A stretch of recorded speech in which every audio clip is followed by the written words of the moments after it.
Sveiki visi atvykę į Šopo 3 grupę.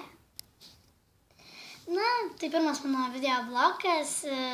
Nežinau, ar jums patiks ar nepatiks, bet papasakosiu kelias punktus apie save.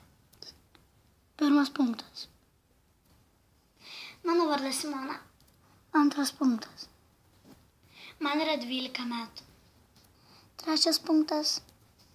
Aš gyvenu Kaune. Ketvirtas punktas. Man patinka kurti videoklipus.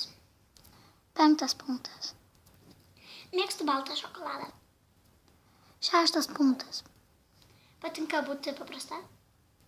Septintas punktas. Man patinka klausytis muzikos. Aštuntas punktas. Mėgstu būti su draugais. Devintas punktas. Mėgstu sportuoti. Ir 10 punktas. Mėgstu saldumynus. Ačiū, kad žiūrėjot, laikinkit, prenumeruokit, komentuokit. Iki!